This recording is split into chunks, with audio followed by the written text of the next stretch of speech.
Hi, everybody. It's Maria from What's the Story with Maria. How's it going? We want to welcome you to tonight's show. Tonight is Tuesday, September 19th, 2023. It is a beautiful, beautiful September night here in New York City. I have my windows open, which I literally have not had open all summer because it was just too hot and I had to run my AC. Which, if you know me, I'm very frugal. I hate to do that. If I can open windows instead, I'll open some windows. But, so this was the first week since maybe like the end of June that I could open my windows. So I'm very happy about that. But because of that, we may hear some sirens and things like that. My cousin Rena, well, first of all, the first one in, she didn't slide in first. She literally she's overnight. She's that concert goer that camps out overnight so she can be the first one at the door. Danielle of D's Enlightened Edits has joined us. She is lovely. Hey, Maria and Leo, happy Tuesday. Shana Tovah. Oh, look at all these Jewish things you're saying. You're a nice little Italian girl from Long Island. Okay, so she is happy and sweet Jewish New Year. Well, thank you, Danielle. So Danielle is just a lovely person. She happens to be a healer, a spiritual medium. She is incredible. I had a quantum session with Dee, and it was, I don't say life-changing lightly. It was life-changing. And so if you are someone that does believe in that stuff, I certainly do, and you would like to contact Dee, Leo will put her website up at shortly. It's damseldesigns.com, and there's a trillion things to choose from, and she's incredible. I can't say enough. My cousin Rena Crignali Bergi from Massachusetts has checked in. Hello and happy fall Tuesday. Yes, I love your little leaf there, Rena. That's adorable. So Massachusetts is where I grew up, and I love that air. I love the weather and all that stuff. Yes, happy fall to Rena. Rena and Danielle are friends now. Rena actually had a quantum session with Danielle. Well, my Ziana did. I got it for a gift for my Aunt Anna, my sister, for Judy. It's a great gift if you want to give someone peace of mind, so to speak. All right, Leo, hit that highlight. Hit that promo.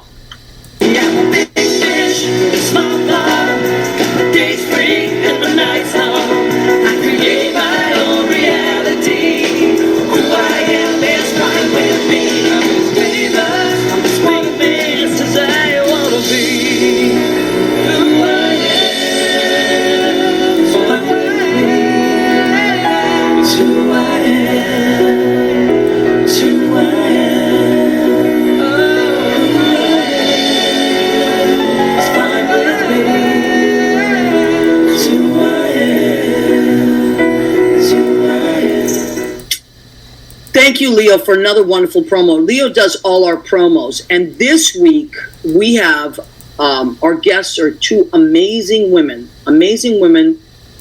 that I just thought, we wanted to have them on anyway. Liz is a good friend of mine for many, many, many years. And her mom, Myrna, is just lovely. And I just always love being around her. And I enjoy her energy and her company. And Liz always has said to me, you should have my mom on. And for many reasons, I should have her mom on. Because she's waiting to meet her. She's a scholar. She has a PhD. And, she's written books. She is an expert on subjects I will have her talk about. Just women's studies, Holocaust studies, women in the Holocaust, really heavy stuff that most of us would shudder to go near, right? But she has a PhD and has done just amazing things to educate and keep the fires burning and keep that memory alive. So we're going to have her join us pretty soon. And the reason we chose this week is because it was Jewish New Year last week. Well, Thursday around the weekend there. And so we thought this would be great. I was talking to Myrna last couple of weeks ago. I said, pick a Tuesday you want to be on, and we thought this would be perfect right after the New Year. So we're going to discuss that and what that means. Some of our listeners are Jewish, some of our listeners are Catholic, some of our listeners are atheists. It doesn't matter. It's going to be a wonderful show, and we are going to bond together and spend a really nice hour together. So, okay, the first thing we want to talk about, Leo, why don't you join me on this so we can talk about some voting stuff? I heard two things. What? I heard celebration. Yes. And I heard keep the fires going. Oh, no. What a segue that was. Okay, so what is Leo showing here, that little peekaboo? What do we, here on What's the Story with Maria, we have a calendar called the Nothing But the Apron calendar that we, every year, our listeners and our friends volunteer to be in this calendar. And as I almost said my mother, as my, Danielle probably knows my mother is probably here with us, but that just completely threw me off. But as my sister would say, only you could get people to take their clothes off without paying them. And it's not about that. It's called a Nothing But the Apron. You can keep your clothes on underneath as long as you look like you're semi-naked there.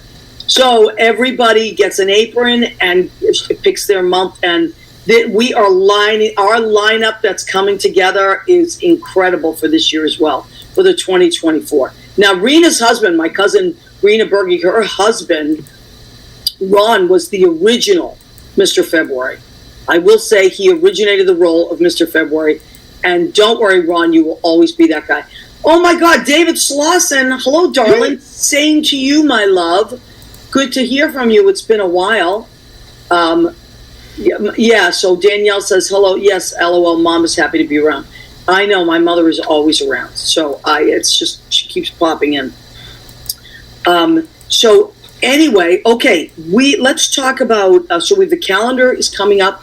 We have 3 months, actually now 2 since we got confirmed, right? All confirmed. All confirmed. Okay. We only have 2 months available, and I believe the months are April and September, if I'm not mistaken. People are rushing to take their clothes off and don the apron. Nothing but the apron for our calendar. And these make amazing holiday gifts. So they come out, usually, Leo, when do they usually come out? Like at the beginning of December? End of November? End of November. I think we went late the first year, and the second year we did a little earlier. So we had them in time for the end of the year. So they're perfect for Hanukkah, for Christmas, for whatever you celebrate, for just the new year. You want to just give a gift, and they're very, very reasonably priced. So these are great stocking stuffers. And they're tastefully done. Yes, they are tastefully done. Now, special shout out to Leo Rodriguez, because he has the tireless task of combing through every one of the pictures submitted. I mean, look what I have to look at. I know. And that is David Foley Jr., by the way, and his beautiful wife, Carrie Lynn Foley, and they are the Fit Foleys. David, as we speak, is on tour. On tour with Funny Girl, and with none other than one of my favorite songwriters of all time, Melissa Manchester, who plays Fanny Bryce's mom. I was lucky enough to get to see their last rehearsal. David invited me, and I was blown away. This production of Funny Girl is so true to the real story, and it's so beautifully done. And I just got to say, I was so impressed. I was impressed with the whole cast, but a special shout out to Melissa Manchester, because she was just wonderful. She's wonderful, and she's a songwriter. She's not an actress, but she was incredible. So, what are we going to say, Leo? I heard the recording of Don't Rain on My Parade. As they're doing the cat. Oh my goodness. She's really good. But you know what I love? You know what I love about this girl? It's not just her voice. She's goofy. She's like slapsticky, which Fanny Bryce was. You know, Barbra Streisand glamorized, of course, the role, because Barbra Streisand is untouchable. How can there's no better? There's no one better, right? But this girl captures the comedy of Fanny Bryce, and then when she sings, you're like, I didn't see that coming. She looks like she's all these seniors that are like little, frail, and then all of a sudden the voices come out and you're like, whoa. Whoa. I actually cried at the very end of the show. I mean, all of us did. I turned around, I was like, are you crying? And we're all crying. Even the cast was crying. I mean, the very end is so beautiful. So much of it is so beautiful and funny, and the dancers are incredible. So if you are, I think it may be in Rhode Island right now, and then moving across. If you are anywhere near the touring company of Chicago, if it comes near you, please do yourself a favor and get some tickets. You shan't regret it. Rena says, Leo Rorius. Rena and a bunch of my family members, they had a I love when you do that, by the way. But you got to put a little shimmy in there, Leo. Weather girl. Yeah, girl. I love it. All right, so that's going on, and I saw that. But you were going to talk about your reunion, or she had a cousin reunion party, right? Cousin's reunion. I wish I could have gone with a little snack. A little snack is right. So anyway, I missed that, but I love my cousins. They had so much fun. My family is so much fun. Okay, what do I want to talk about? I want to talk about postcards to swing states. Today was National Voter Registration Day. I hope you are registered to vote. If you are not, just go to vote.org. Doesn't matter what state you're in, just find your state and put your name in there and your email, and they will tell you how to register to vote. Sometimes it's good to check your registration too, like if you've recently moved between the last election and now, it's good to double check. Don't automatically assume that is going to transfer. Sometimes there are things you have to do. Okay, and this is... So Leo just put that turnout pack there. If you're someone that says, well, I don't really like to donate to politicians, which is me. I don't like to do that. I used to donate to Act Blue. That was my thing. But now I just like to do things it's about voters' voting rights. So I do this. I get 250 postcards. I fill them out. You just download your list. They'll send you a list of people to send them to. And what you're basically doing is reminding people to get out and vote.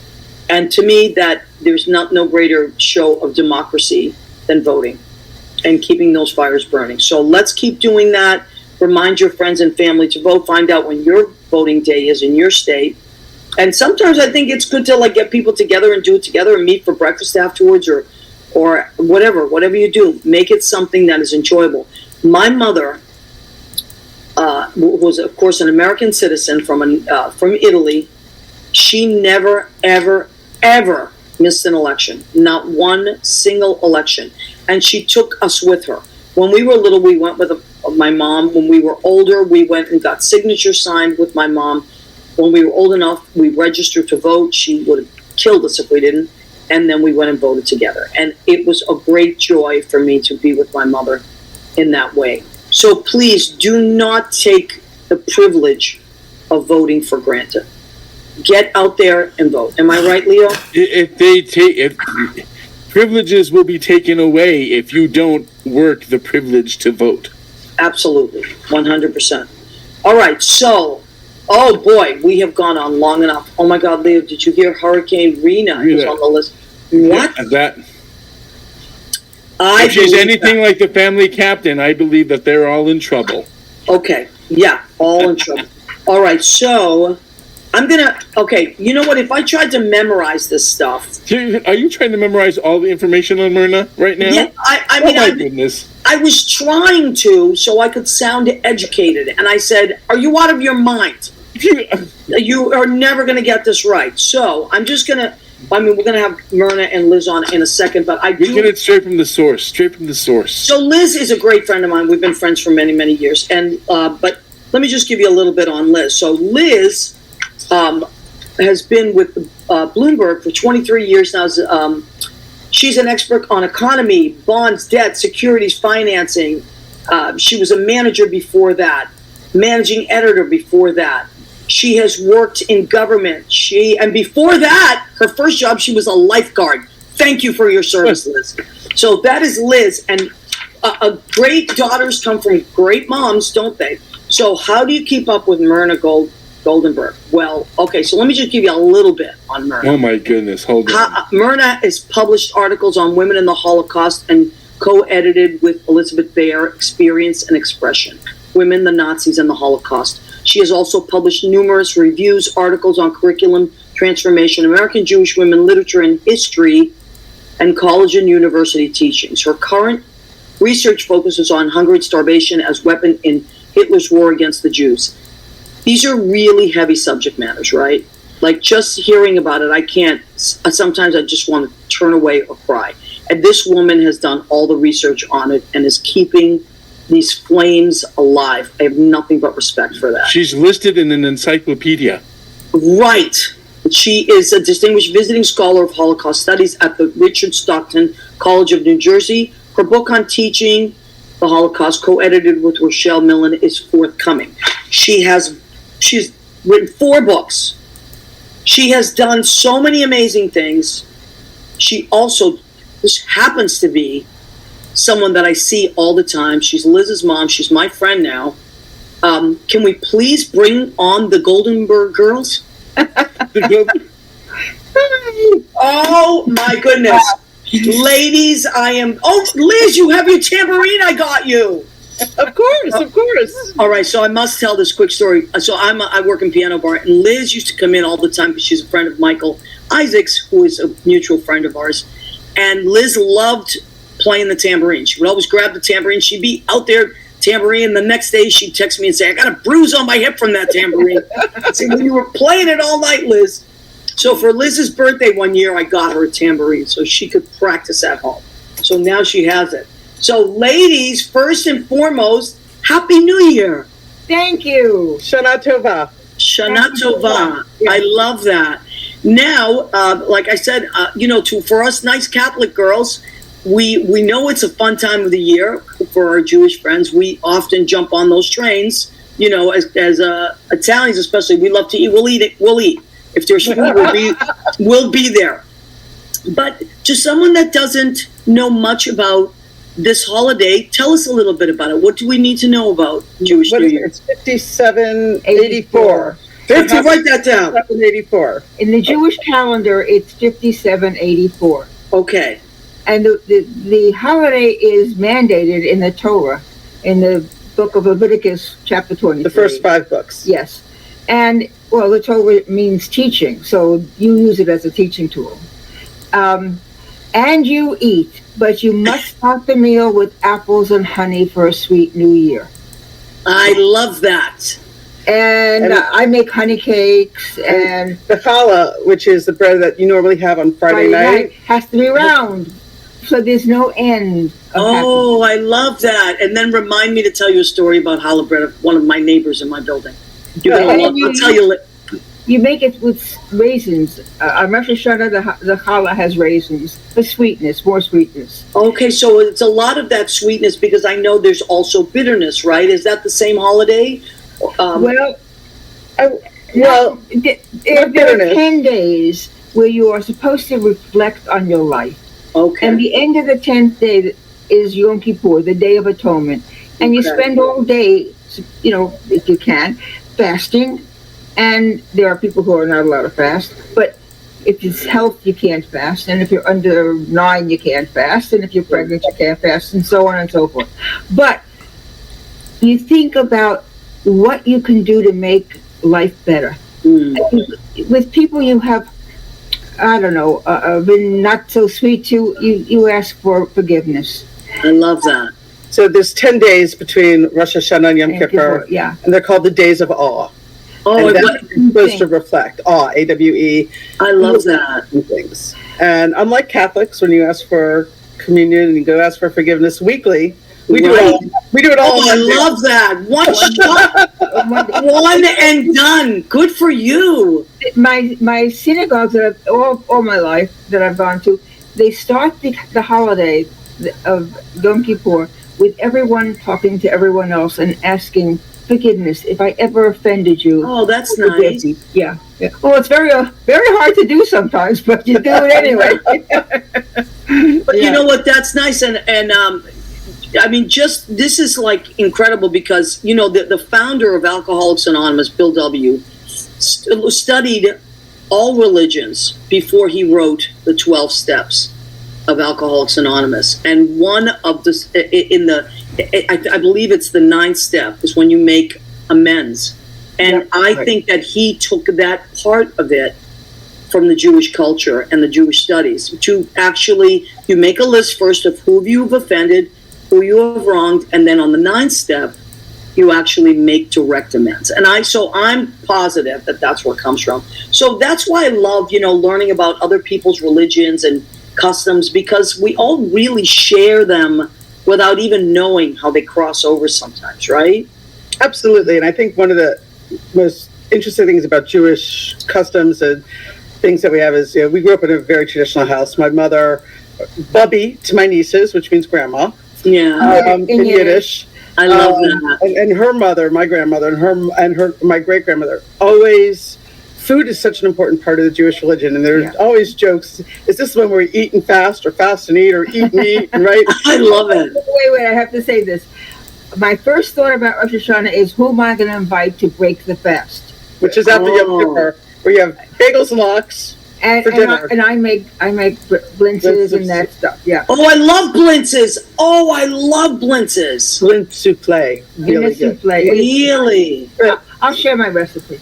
Oh my goodness. Maria, you came and visited us during Hanukkah. Yes, I did. And so you got to see one of the Hanukkah traditions, which is jelly donuts. It's called sufganiyot in Hebrew. And at Hanukkah, we also have latkes. It's all this oil kind of thing. And I love all of those foods, and I've had all those foods. And you were able to come and visit us for Hanukkah this past year. Yes. We were all together for a Hanukkah meal. Yeah, and I love that. And as a matter of fact, see, this is what I love. It's like so much fun. It's all that you get. What I love about being a New Yorker is that my friends are so diverse. There's so much. But also when I lived in Boston, I had a lot of Jewish friends. We were close to Cambridge, and I was in a theater company as a kid, and so many of my friends were Jewish. So I used to have the luxury of spending some holidays there, enjoying that, and then they would come to my house, and it was just really fun. But it's great. It's wonderful, and it's the way the world should be. And my mom had lots of Jewish friends, and but anyway, this is just a cute story. Leo, get that picture ready. So I went to visit the Goldenbergs for, I think it was the tail end of Hanukkah. It was right before Christmas Eve. I was going to leave to Boston because I always go to Christmas Eve for Boston. And your brother-in-law, Tom, made a little gingerbread man, right? There he is. Tom's cookies. Yes. Tom's cookies. Gingerbread rabbi. Gingerbread rabbi. Now, this is why this picture is so important. I took that, I wrapped it carefully, put it in my car, and then when I got to Christmas Eve dinner, I took it out, and my sister just loved it. And I said, the rabbi is going to spend Christmas Eve with us now. So there he is, next to the Feast of the Seven Fishes, as the most Italian Catholic thing you can be. And there is the rabbi enjoying with us. There's my sister. She loved him. She loved him. And then I said, well, now we have to eat him. Let's just split she goes, oh, no, we're not eating this. I'm going to shellac it. And I am using this at the shop because she's a hairdresser. She has a shop, and a significant amount of her clientele is Jewish. She goes, my Jewish clients are going to love this guy. So she on now, the Christmas tree. He is, Liz. He is on the Christmas tree. Well, play your cards right. Maybe Tom will make you some this year. Oh, my God. I have 2 in the freezer I can share. See? You see? Yeah. I wasn't the only one that my sister wasn't crazy for saving it. I saved it too. And I just got it, Maria. I'm going to interrupt very quickly for 2 things. One, I want to shout out Lois Lyons, who's on. She's my friend since first grade. Oh, we go back to first grade. So she's one of my dearest friends. And you've met her at red parties and such, so that's wonderful. And one other very quick thing. You mentioned Funny Girl and Fanny Bryce. Yeah. Well, Mom's from East New York, born and raised in Brooklyn in East New York, and she actually has a Fanny Bryce story related to her. My father he was a cab driver, and he loved Fanny Bryce. He just adored her. And he would wait outside her theater and he would drive her home. Really? He lived on the island, but he hated her husband because her husband wasn't faithful. Nikki. Nikki Arnstein. Myrna, this is an incredible story. So he would tell me about Fanny Bryce all the time, because he drove her home, and I think that's so sweet. And he bought there to protect her from Nikki. My father was this high, and he didn't, but he was caring about her. That is an incredible story. It's just beautiful. He was a union. My grandfather was also a union organizer. Oh, wow. So, but I love this, because, if you see Funny Girl, folks, if you haven't seen it, you should see it. It's on tour now. And ladies, what do you think about Melissa Manchester playing Fanny's mom? She's so talented. I mean, growing up in the 70s when you and I grew up. I know, Liz. Was on the radio. What a gorgeous, gorgeous voice she has. Gorgeous. She's an amazing songwriter. Yeah.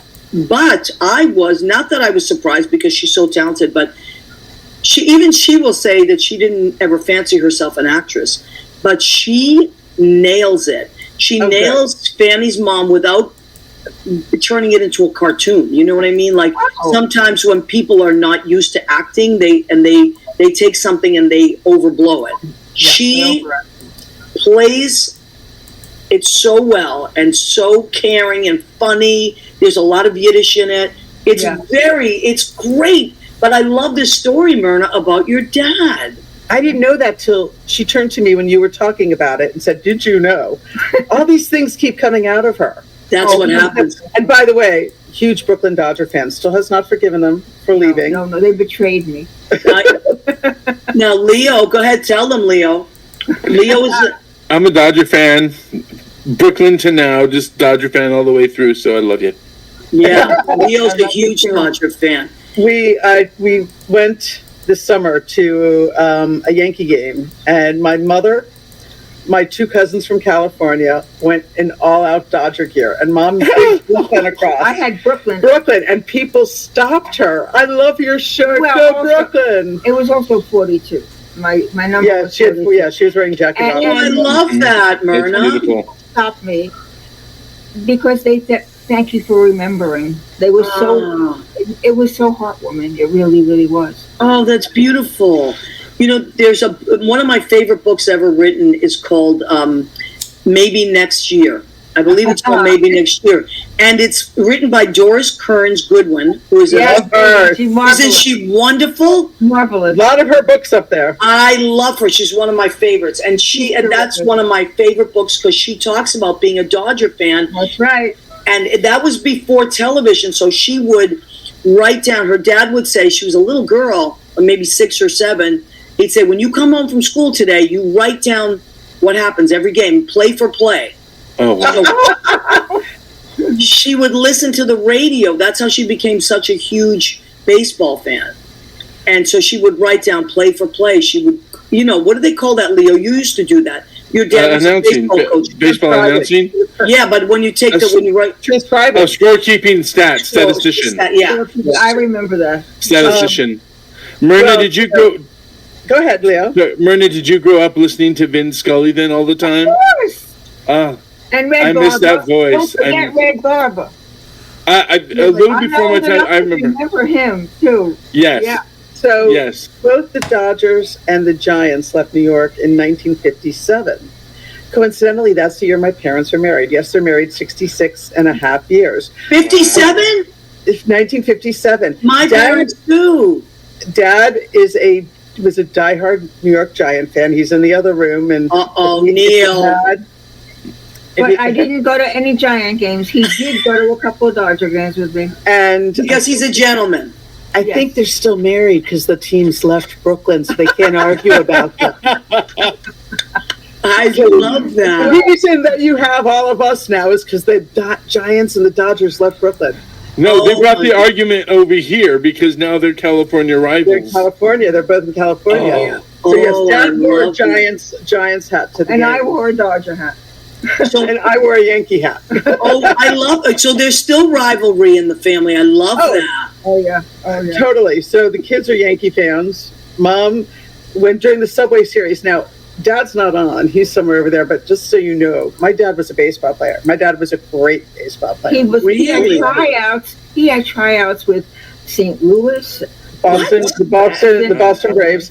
He had 3 or 4 different tryouts, and he never talks about it that much. No, he's very modest. I had no idea. And we're watching the Subway series. I was home because he'd had his heart thing at the time, and I'm sitting on the couch, and out of the blue, first of all, Mom's yelling because Don Zimmer was in a Yankee uniform, and that made her angry. But and I know, sorry, we've diverted from Rosh Hashanah, but Dad just looks up and said, the Yankees had class, even trials, white balls, and they had lunch. I fell right off the couch.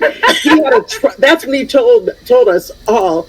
He had a tryout in Yankee Stadium. That's right. And they treated them well. They fed them. Better than any other team. Yeah. Wow. This is great. Now, listen, we're diverting from Russia. It's all part of it. This is all beautiful. I love this history. Go back to Rosh Hashanah. Let me tell you another story. Please do, Myrna. Thank you. The second day of Rosh Hashanah is not as intense as the first day.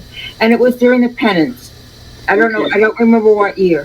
But my father said to me, let's go to the game, but we won't tell Bubby. We'll just sneak out. You don't have to whisper for this. Oh, well. I think it's funny. We lived on the top floor. My grandma lived in the middle floor, and then my aunts and uncles lived lower than that. So we had a duck. The windows, the doors had frosted windows, but you could see shadows. So we came down the stairs, and we ducked underneath the glass so that she wouldn't see us leave.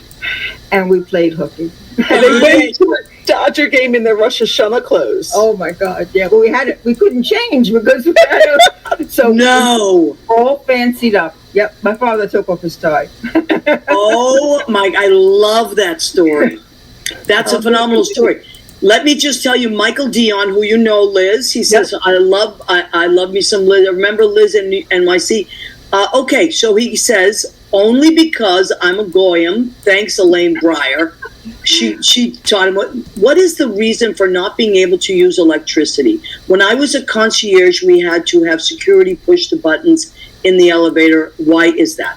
Okay, so that's a valid question. It's a Shabbat elevator. It's called. On people who are very observant will not cause any work to happen, and if you make electricity, I don't understand the technical stuff of it.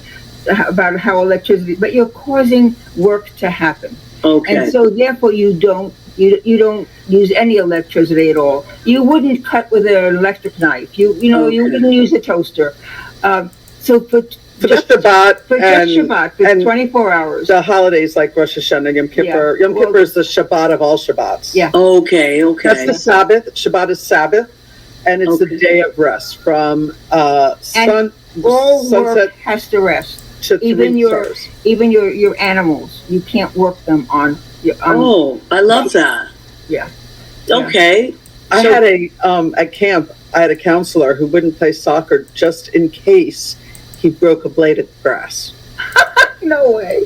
Yeah, I mean, some people carry it really that's far. carrying it beyond. Yeah, well, everybody's got their reasons too, right? But it's good to know sometimes people don't understand certain things. So what is, when you think about, like for me, Christmas Eve is the ultimate because I love the food of Christmas Eve. There's so much joy. It's not even Christmas Day doesn't mean too much. I mean, I don't know. It just, Christmas Eve for me was always the one. I felt my heart would swell with happiness around my family. Which one is it for you, Myrna? Passover, the Seder. Family, that's Dad's favorite holiday too. I mean, the food is different, Passover, so it's special. You don't eat that stuff any other time but Passover. The family is sitting around a table. The Passover Seder takes hours. Wow.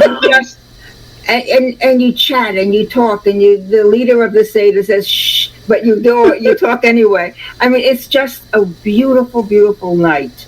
And it's all generations, and that is really beautiful. And for people who don't know, it's a telling of the Exodus from Egypt. So that's the 10 plagues and all of that. And it says you have to tell your children. You must tell their children that you were strangers in a land. That's why you can't treat strangers badly, because you too were strangers. it's got all this beautiful stuff in it, and the warmth, the values are encased in the telling of the Exodus. So it's very special. And as I said, you also have symbols. You don't have honey, but you have all kinds of bitter herbs, parsley for spring. Because when you were slaves, life was bitter, so you have horseradish and bitter. And you have salt water. Yeah, beers. That's the matzah.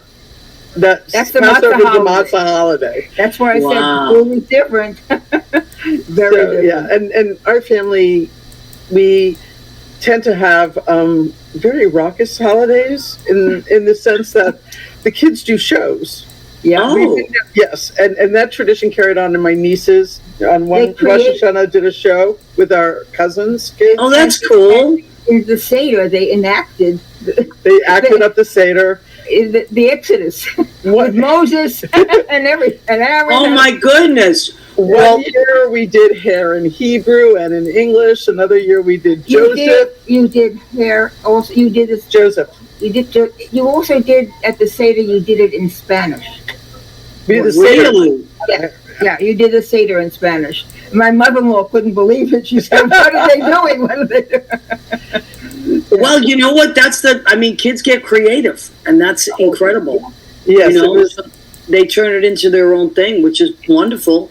Once you turn it into that, then it becomes part of your life, and you understand it. We always had wonderful guests for every Seder. That was important. You can't turn people away. Yeah, and you open your door for anybody who needs a Seder for the stranger to come. Yeah. Oh, I love. Is that the one where Elijah's a plate for Elijah? Yes. Elijah gets his own glass of wine. Oh, I love that. Yeah, and so does Miriam now. And Miriam now gets a glass. She gets a glass of wine too. Well, now I got to tell you something. I don't know if I ever told you this, but one of my favorite movies when I was a kid was the Ten Commandments. Oh, Nelson has holding them up. No, you don't understand. I wanted to be him. He was my idol. I when I saw this movie, I was like, "That's it. That's what I want to do. I want to be him." I thought that movie was incredible. So Miriam being from that, right? Yes, it's Moses and Aaron's sister. Okay. And where she was, there were springs, water sprouted. So she's very special, and we do put a glass for her. I love that. Yeah. As you should. Maria, just so you know, in case you really want to play Charlton Heston, there are a couple times of the year, due to tides, when the Red Sea gets down to just about 2 feet. Oh, good to know. Yeah. So it's tidal thing, and they tell you when it is, if you want to play Charlton Heston and kind of cross the Red Sea. And cross the Red Sea. Good to know. I mean, the Catholic. I went to Catholic school as a kid, but they took us to see the Ten Commandments, and it was incredible. And I remember saying, "That's it." Like, I was so moved by that movie. I love you also. I know it's a great movie, and I still think it's a great movie. If you wanna look it up, folks, it's been around. Since I was a kid, so we're talking 50-something years. But it's a really cool movie. Now, you talked about women, Myrna, and how important that was. Now, you've done quite a bit of focusing on women in your writing. Is that correct? Yes. Yeah. I was a women's studies programmer. I taught literature. Created the women's studies program. I created the women's studies program in my college. And I guess I was born on March 8th, International Women's Day. How could I be anything else but a feminist? That's fantastic. So, it was just genetic. It was shared. It was meant to be. It was meant to be. And I did that program, and then I had an experience. Neil and I went to a concentration camp, which was actually partially a death camp, and I walked into I don't tell this very often, here I am telling everyone. I walked into a gas chamber, and I didn't know what it was. Wow. But I knew that it was different, and I knew that I was in a very upsetting place. And it was a tiled room, and there were blue streaks on the wall, which I knew already was the gas. And I looked up, and there were shower heads, but there were no drains. And, oh my goodness! And that changed my life. Wow! How old were you, Myrna, when you had that experience? Well, I was in my 40s. Wow! And I couldn't. I don't remember leaving that room, but of course I did leave that room. Neil took me to another place, and so on and so forth. But it changed everything. And then I became a Holocaust scholar. Wow! I had to know the story. And at that time, in America, you could read everything written in English. Now you can't. You spend a lifetime and then some. But at that time, not in the 70s or so, you were able to read everything in English on the Holocaust. And we got together there maybe with 30 people studying it. And the women were a minority. And we asked each other the question, because it was never done, what happened to the women? We know they were separated in the camps. No one was telling the woman's story. Wow. So a bunch of us, I think there were 7 or 8 of us, who decided to study women in the Holocaust. And incredible. We went to used bookstores to find the memoirs that were written by women survivors in the 50s or so. And we found enough to be able to start teaching it. And we had research aides mimeographing, copying them, because you couldn't get them anymore. These were memoirs that came out and then were out of print. Out of print.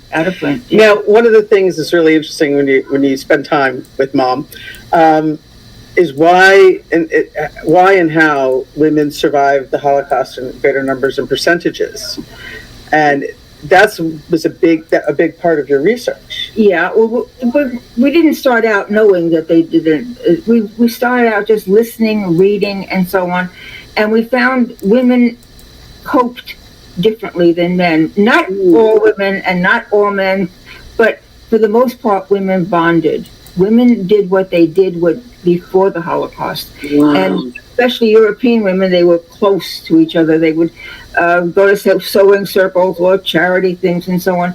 And in the camps, women tended to get close to other women, especially if they spoke the same language. They they would be from Czechoslovakia or Hungary, but women helped women. And everyone said to me, the women said to me, I survived because so-and-so helped me. She wouldn't let me give up. Myrna, I have chills. That's incredible. And you hear those stories, and I have chills talking about it. I'm sure you do. These women, some of them were not lucky enough to survive. Some of them were shot because someone like Almond Girth, a camp leader, a concentration camp head, would just shoot women and men, at random. But a lot of women really attribute their survival to other women. They created a family. They were called camp mothers and camp sisters. Incredible. So my survival friends would tell me about their camp sisters, and they would tell me how they had camp mothers who took care of them. Not real families. These are surrogate families, and they helped each other. That is incredible. It really is. Now, I have to tell you something. Remember I spoke of Harvey Brownstone before the show? Yeah. Harvey, I am so happy you're here. Harvey Brownstone has joined us. I'm telling you, Harvey, you must get in touch with Myrna. Myrna, you must get in touch with. I'll put you two together, because Harvey is just an incredible guy. Canadian. Now let's talk about this. Was on the Supreme Court in Canada until he retired, and his story is incredible. He was the first openly gay judge on the Supreme Court in Canada. Wow. Yes, I know. Married all of these couples that came over in America. Married 3,000 people, Americans. But he has a beautiful story, and his parents are Holocaust survivors. So Harvey, I'll get you in touch with the Goldenbergs. You will all love each other. And Harvey is just a beautiful guy. He was at the Stonewall during June Harvey is just an incredible man, and you should get to know Harvey. And Harvey does a really great talk show called Harvey Brownstone Interviews. And he interviews lots and lots of incredible people, most of them famous. And you will really enjoy that. It's on YouTube. You'll love it, Myrna. So, Harvey, I'm going to get you in touch with Myrna, okay? Thank you. So I'm glad. Now, I do want to talk about this, Myrna. Leo, I will pull up the Before All Memory is Lost. Yes, thank you. You beat me to it. So, Myrna, tell us about this book. This is. I was approached by the Azrieli Foundation, which was headed by a man named Azrieli, who was a survivor, and he became an architect and so on. And he created a lot of charitable organizations. Mm-hmm. And one of the things he did was make sure that Holocaust survivors, male and female, their stories got out. And he has published many of their stories. The foundation, the publishing company, which is the foundation, asked me to read about 50 manuscripts, short ones, and put together an anthology. Now, these were written by people whose language was not English, but they were written in English by people who spoke like my grandmother, who couldn't speak English.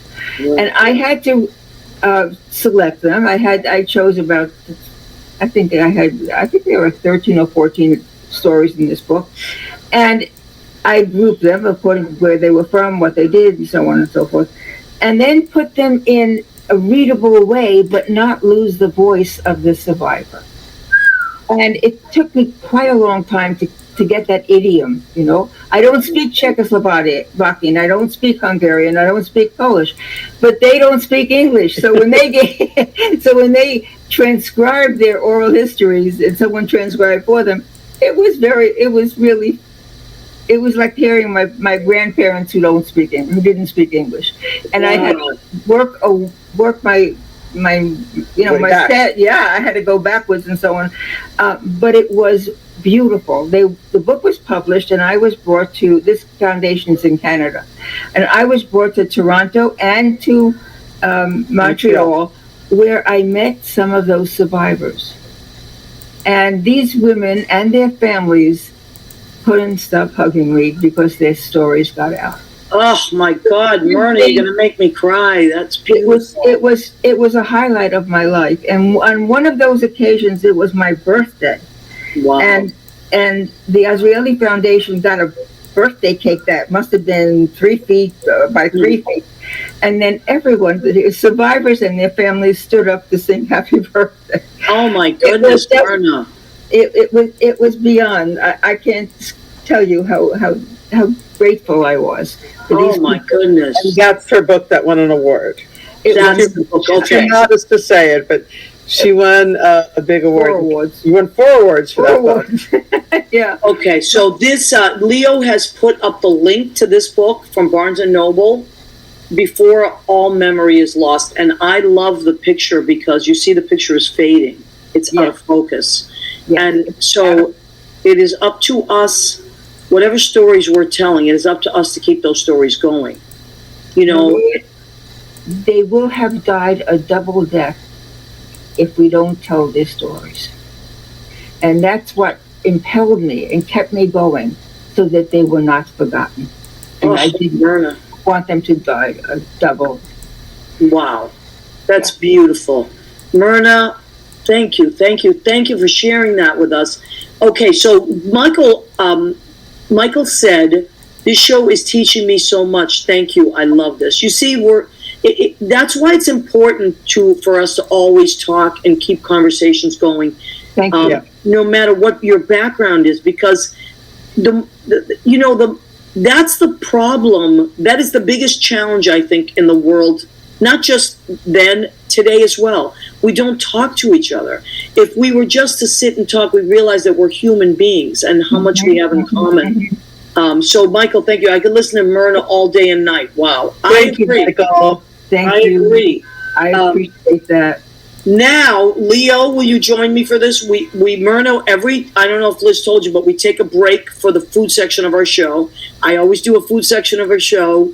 Good. Right about now, so we're going to take a moment. Everybody, click that link and go and order Myrna's book while I'm doing this. All right, and I'm so glad Harvey Brownstone has joined us. Louis Villabon has joined us. Annette Zito has joined us, the amazing Annette Zito. She's a great chef. Patrick Olaf and Susie Turgeon have joined us as well. Okay, so what did I cook tonight?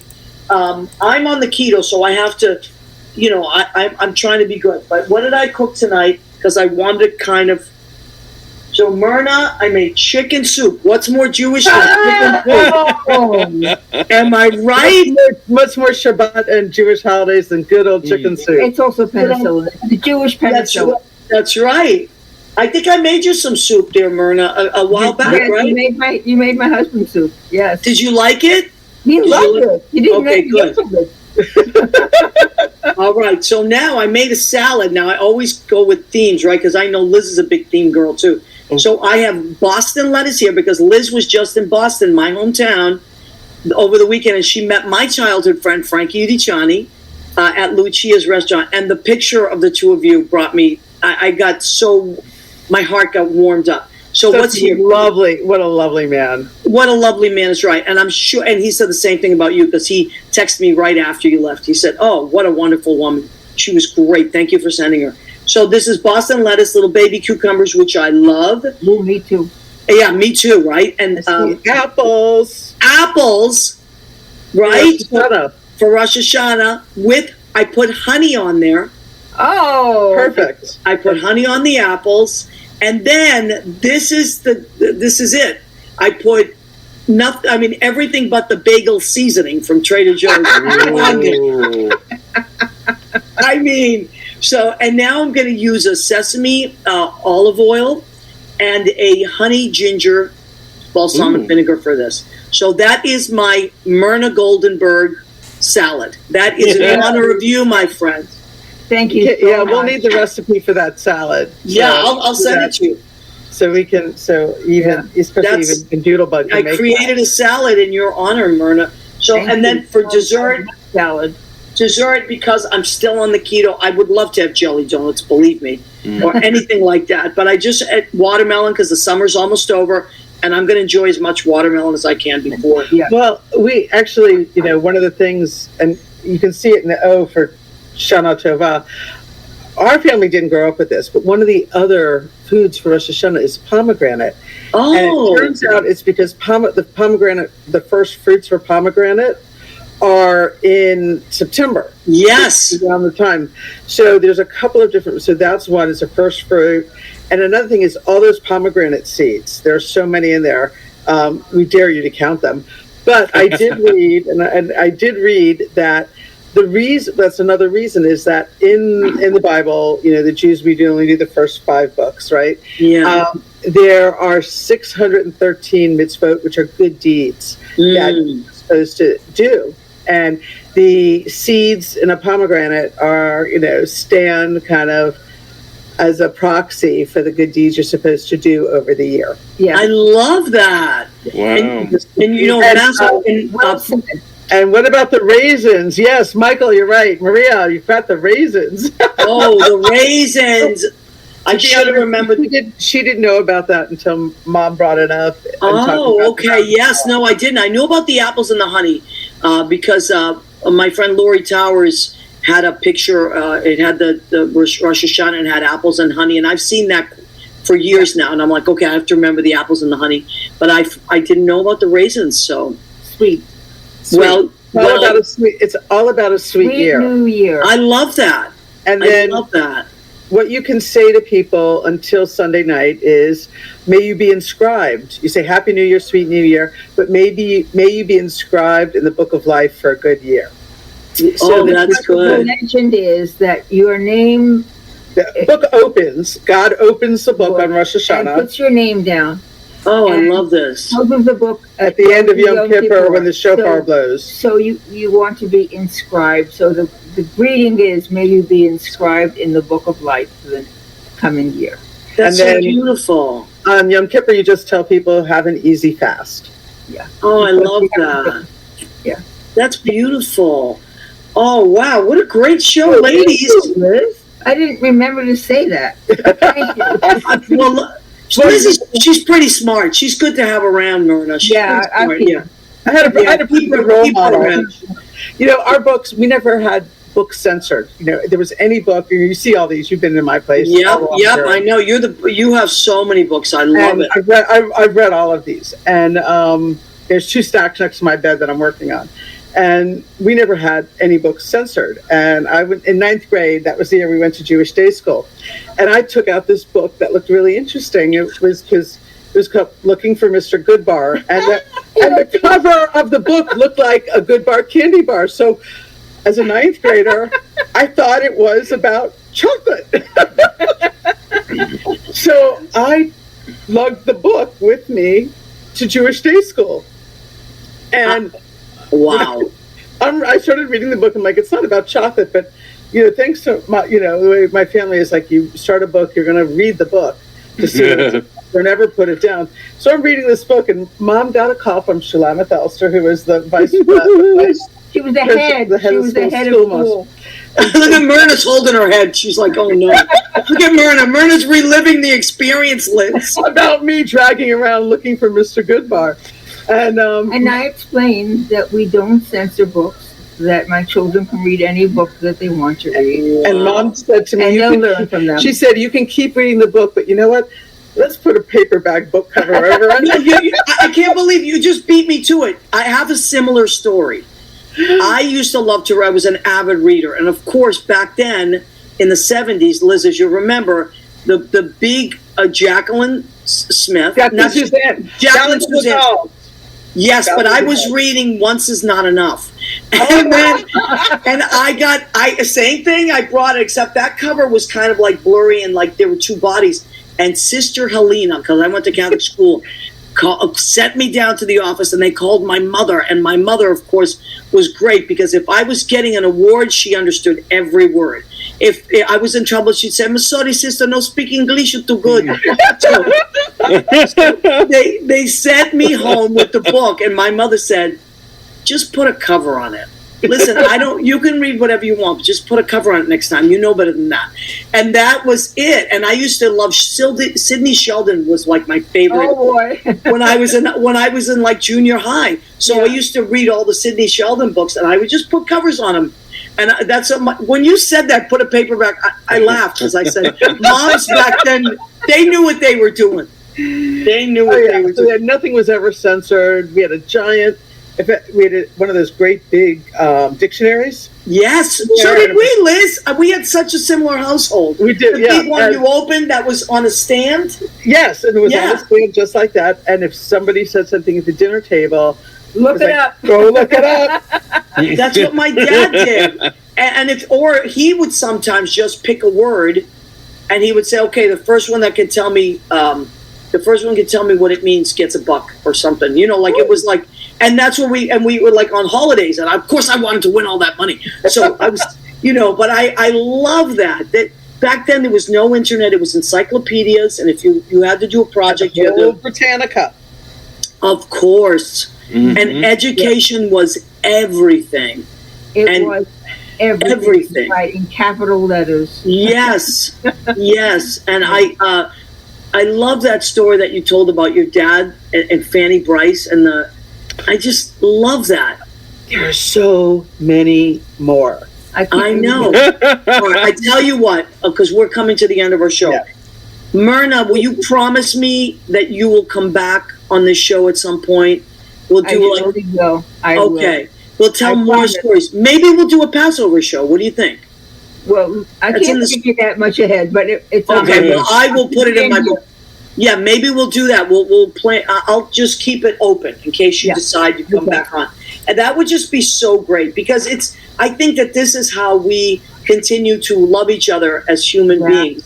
We understand each other's stories, but we're so similar, and we always joke about Jews and Italians. Jews and Italians, they're the same. People like food, family, tradition.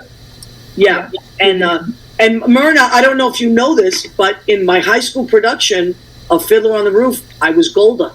I don't know if you know that. There you go. And then another connection. There you go. So when you said tradition, I said I have to tell Myrna that. Okay, I want you both to leave me. Liz will have you go first, And everybody's going to go around in a circle. Actually, even Leo, everybody's going to go around. We'll start with Liz.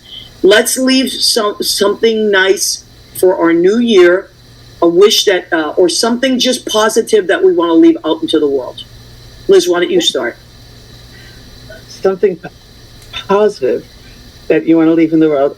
I would just say, be present. Be present and enjoy every moment. Beautiful. I love it. Myrna, what do you think? What do you want to leave the world with this? Justice.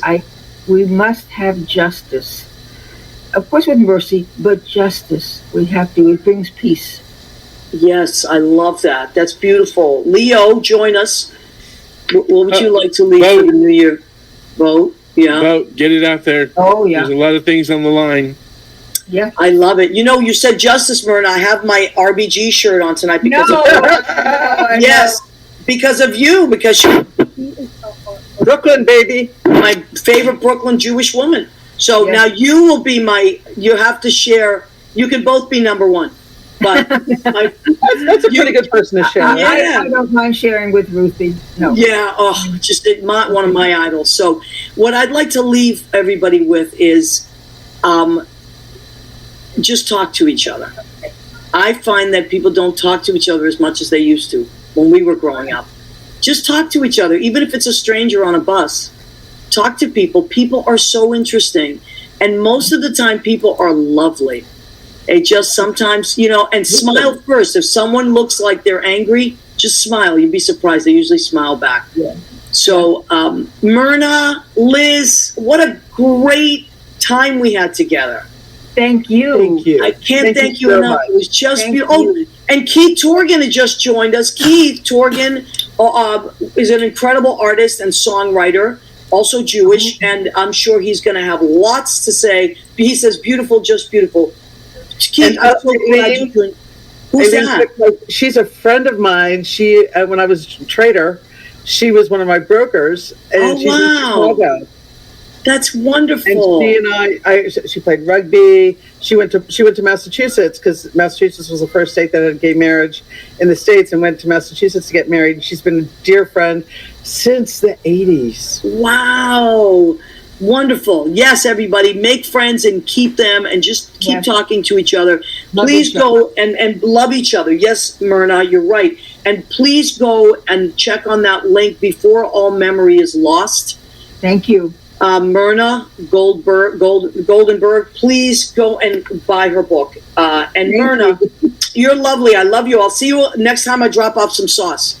Hey, okay. Liz, thank you. Say hi to Neil. Neil, if you're watching, hello. Tom, David, everybody, thank you. Leo is the best. I can't thank you enough. Good night, and we'll see you next week. Thank you, everybody. Bye. Have a good week.